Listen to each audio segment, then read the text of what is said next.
Hello there, everyone. So let's dive into understanding depression, because depression can be very tricky at times if you're only looking at it from a linear standpoint. Again, I've come to understand depression not in the sense of Western medicine or even Eastern medicine that's on this dimensional plane. I've come to understand the secrets in between.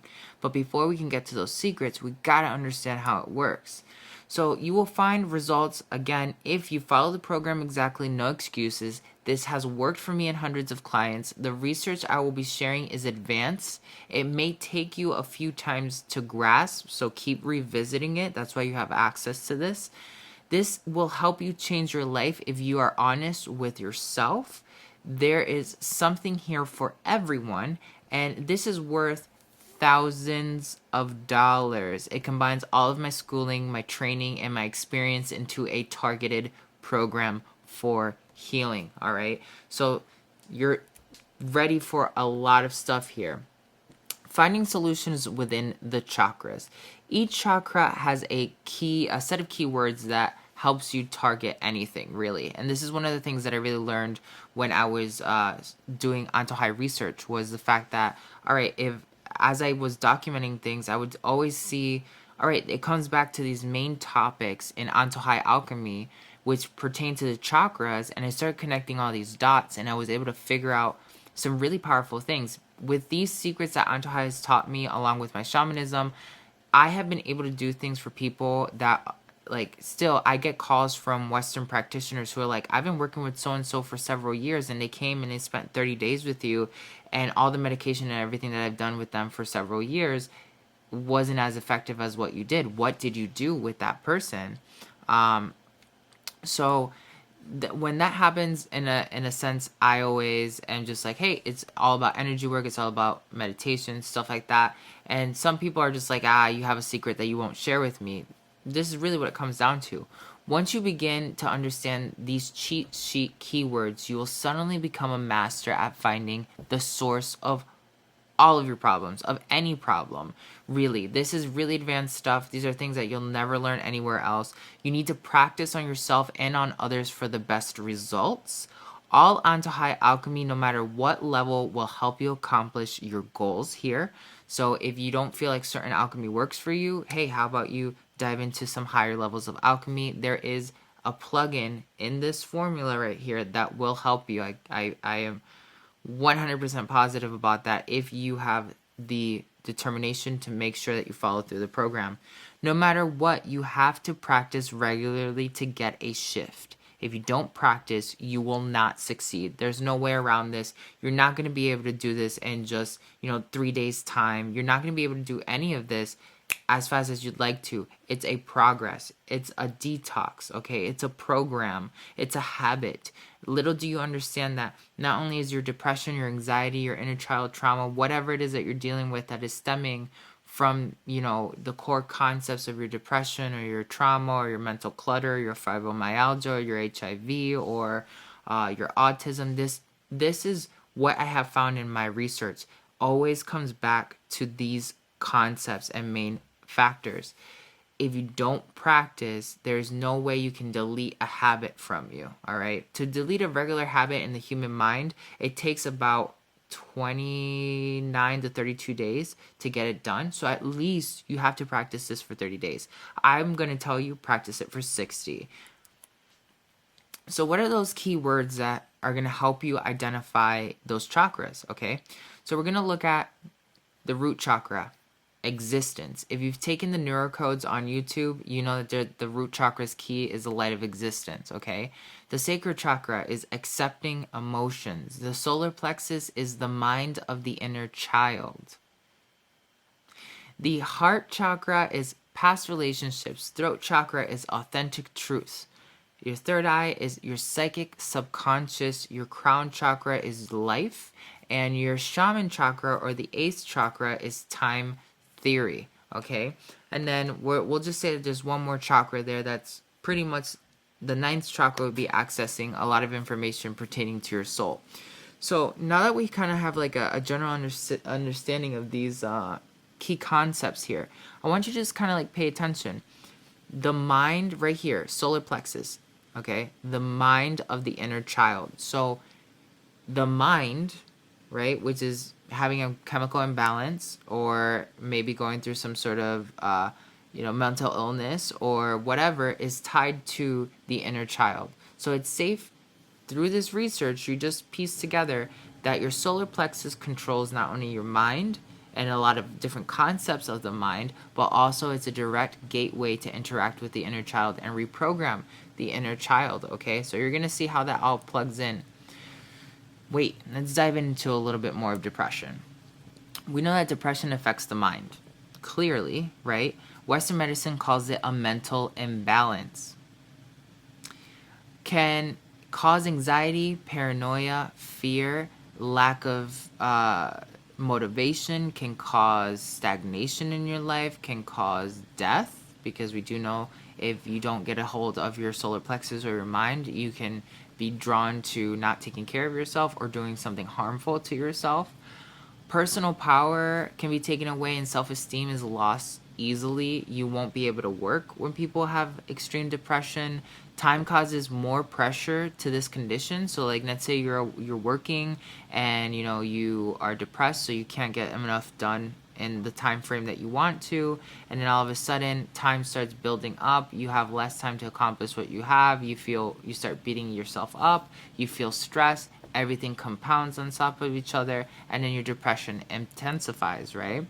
And then you kind of feel like you just can't get out of this hole. It impairs your ability to succeed in the world in general, okay?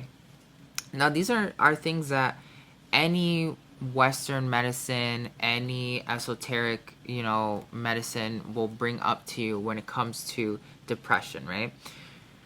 Depression, though, your frequency is established by internalized places about your belief in the world. That means your frequency puts itself into alignment, which you internalize because you believe something in the world. So if you're depressed, you anchor that in your system, you internalize that, and it starts reshaping your beliefs about the world. So you start thinking the world is hard, the world is difficult, the world is depressing, all this pain in the world, because you established this frequency and internalized it. You're doing the above and the below, the subconscious reprogramming. So then we see it causes feelings of strain and disappointment in oneself in not being spiritually aligned. So sometimes people feel like I'm not spiritually aligned and that's why I'm having all this stuff happen to me and blah, blah, blah. And like you get caught up in this cycle of like, I'm not doing enough of my psychic abilities. I'm not working. I'm not spiritual enough as I believe I am. Maybe spirituality doesn't work for me. Like you'll start believing all these different things because you are not in alignment with the real definition of your reality, because you've established a frequency that is in reshaping everything that you believe about your world. Depression can be one of those things that's so powerful that it causes a ton of shame. Shame is the lowest vibration that anyone can produce, and it will definitely crumble everything around you. And when you notice that someone's in depression, you really need to start getting tactical, and you need to start seeing things from a different perspective than other healers would be bringing this to their attention. Maintains boundaries with the world. So when we are going through depression, we want to be alone. We don't want to talk to anybody. We don't want to do anything. We can't even fathom getting out of the house most of the time, or even being social of any kind or degree, and we have responsibilities, and then that kind of like adds anxiety if you're not feeling like you want to go out, but then you have to go out. It really starts collecting each other. So a lot of times when healers are trying to heal depression, they only try to tackle depression by itself. They don't tackle the fact that depression causes all these other umbrella effects that really hit your life. It's unconscious beliefs about power, success, and deserving of both. So if you're not feeling like you're in control of your world and your whole entire reality starts like being skewed, and a lot of times when you're dealing with someone who has depression, they will tell you like, I just feel like everything just stopped making sense. I feel like they're kind of there, they're kind of, I don't know, I feel like the answer's somewhere, but it's just out of my reach. A lot of times someone will tell you that when they're experiencing depression. So here, let's look at those key words. We have root chakra, existence, which we know when people experience depression, it's fear. So if you look up in any esoteric chakra book or online or anything, you're going to come down to the fact that your root chakra controls fear, essentially. Your sacral chakra is a center of emotion. So your sacral chakra would be harboring the sadness and all these other weird emotions that are coming as a byproduct of your solar plexus mind, okay, being out of alignment. So your mind goes out of alignment, then you start creating the emotion of sadness, which then starts creating fear, which will then again produce anxiety, which will come right back to the solar plexus at anxiety up here, which anxiety would still be fed back into the sacral chakra, and it'll keep like creating like this loop up and down, up and down, up and down, and you'll never like really step out of these things. Now, once this loop right here gets really solidified, it starts expanding. So then you're like, oh man, my past and relationships are getting affected by it. Or maybe I'm not good enough to have like, relationships. And then it expands and then you're like, who really am I and my authentic truths and what does it matter? And then it expands and you're like, I'm not psychic. The world is out to get me. Like, I thought I had guides. And then it cycles again. And then your life starts to be like a sham and like you feel completely defeated, and then it goes back again, and then time has passed, and why have you spent so much time in this cycle, and it just keeps going, and then you feel like your soul is completely out of alignment, then it keeps going, and you feel like you're not grounded, and then it keeps going, and you feel like you're absolutely on this planet just to suffer based off of karma, and then it keeps going, and you feel completely disconnected from all of reality. And this is me walking you through a literal cycle of depression that will happen if you don't take care of it sooner than later. Now, it doesn't matter which level of depression you're at, you need to understand that there are rings and layers like a jawbreaker to your depression. So you're going to have to lick those layers off until you get to the core of it all, or you have to learn what the cycle and the rotation is and defeat that systematically. So again, remember, the solar plexus chakra is the mind of the inner child. The mind, all right? That is the main thing you gotta always remember. Sacral chakra means emotions. Root chakra means existence. If your existence is at danger, it's going to cause some sort of imbalance in your root chakra. If you're not dealing or if you're not accepting any of your emotions or even validating any of those emotions, you're going to have an issue with your sacral chakra. If you're dealing with any mental imbalance, mental illness, you're dealing with inner child problems, you're dealing with your subconscious even, certain areas of your subconscious or your female side, your yin side, your solar plexus is in control of all of that. So now we know that, we can see how, those things will eventually start trickling into everything else like I had told you. The solar plexus is really heavily connected to all these other concepts. Now, particularly the 7th chakra, okay? So the solar plexus and the 7th chakra, 3 and 7, are heavily connected. Why? Because if you were to do like chakra math, right? 3 and 7 equal 10. 10 equals grounding or Mother Earth.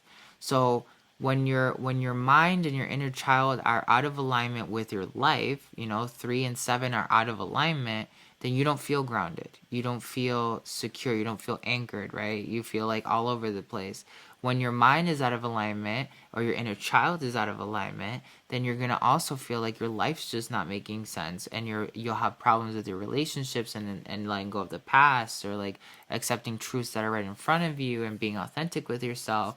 And this is all, is trapped inside of essentially the master chakra, which would be time itself, right? Like all these things are, your relationships are passing time. The more time you spend trying to evaluate your truths, it goes by. Your life is bound to time. Your inner child is stuck in time. Your emotions are stuck in time. Your existence itself is like timed, in this reality. So then you start seeing like, wow, the 8th chakra really heavily impacts the solar plexus chakra, and the 7th chakra does a lot of the same. Okay, so lifetime theory and the inner child's mind are all connected with each other. Keep that together. 3, 7, 8 are the things you're going to keep in mind. So that's like the first chapter right there. That's what we're going to understand about depression. But